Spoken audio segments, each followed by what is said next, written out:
On the other side, also missing a regular contributor, also getting down 10 early because of a 12-2 run, but no comeback for Nebraska men's basketball against Penn State last night. Currently last place in the league, had been on a 7-game slide. As I said on After Nebrasketball, that 7-game losing streak was a little bit, maybe a little bit smoke and mirrors, a little bit not indicative of the way Penn State had been playing, because they had 3 of those games that were 1 or 2 point losses on the road. So it wasn't something that was necessarily the full picture for what Penn State had been doing.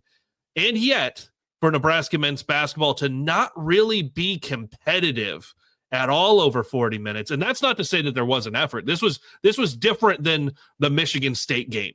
Like this was different than Purdue, where you didn't see the heads just go down and the shoulders droop and they were out of it emotionally. No, this was just a butt kicking from start to finish on the road for Nebraska, and now you're still sitting at those 17 wins, Nick.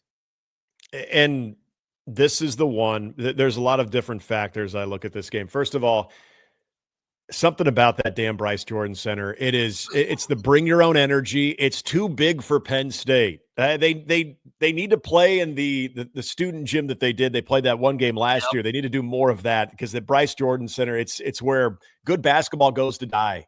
And that's not making an excuse for Nebraska, but it's always been dubbed that. I mean, even some of your most elite basketball programs that go there, you really have to. You have to bring your own energy. I mean, it's just that type of place. But the Bryce Williams getting in foul trouble early obviously doesn't help. But you're looking at this team offensively. The amount, and this, it almost looked like a carbon copy of the Northwestern game of the first half. You're watching a lot of bunnies being missed. Your good looks in the paint, just not finishing. And then on the other end, Penn State couldn't miss. Defensively, they really pressured Nebraska. And 11 turnovers in the first half. I mean, that was bad. At least they cut that number down, and they shot better in the second half. But there was just something about the comparison when Nebraska got down by 20 still in the first half. And I'm sure there was a lot of people tweeting out of, okay, they got them right where they want them. This happened, but you can't do that. This isn't something that you can continue to do week in and week out on the road. They survived it against Washington, but look, the Washington thing was an anomaly in my opinion, because Washington was shooting red hot. That you knew they were going to come back down to the mean as long as Nebraska could stay afloat. Nebraska wasn't shooting bad. I mean, Washington was just playing a much better game, and you knew that was going to come down. So you didn't feel completely out of the race in that game. The Northwestern one was a shocker because of how bad the 25 minutes of basketball was in that game. That one was a shocker.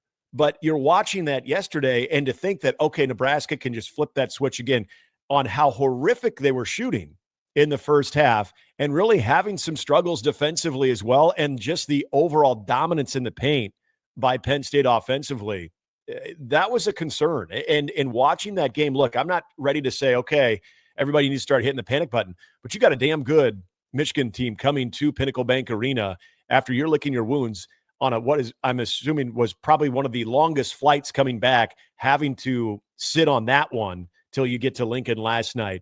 We're just talking about the women's team. You get that uplifting victory of, hey, this is who we are in February. And Nebraska would like to be more of what they've shown up until last night, even despite being down in that awful 25 minutes against Northwestern, to come back and say, hey, we have that in us.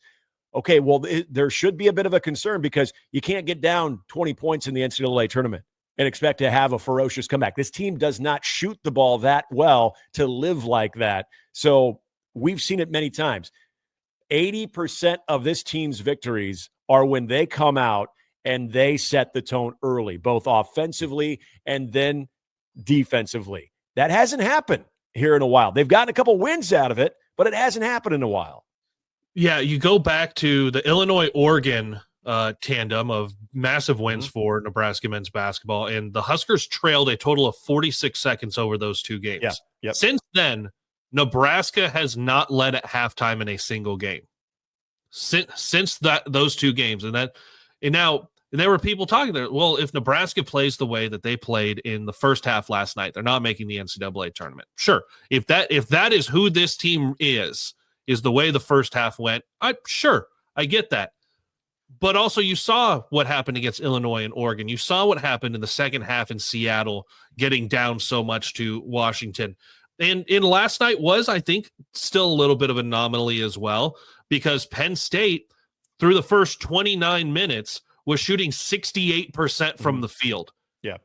Now, yes, they did regress to the mean of 60% by the end of the game, and Nebraska shot 51%. Yeah. So it was just Penn State absolutely could not miss. And in the second half, especially for Nebraska, it was you got the shooting going. Nebraska shot over 60% in the second half. You got the offense going, but just could not stop the Nittany Lions one bit. 4 days off now to come home for that Michigan game, and then 4 more days off before hosting Minnesota. Still, a lot of the bracketology is looking at Nebraska men's basketball as in, or should be in, but you do have to take care of business over these last 4, where you have got home with Michigan and Minnesota, at Ohio State, then closing it down home against Iowa, and that'll be big for getting into your Big Ten conference seeding.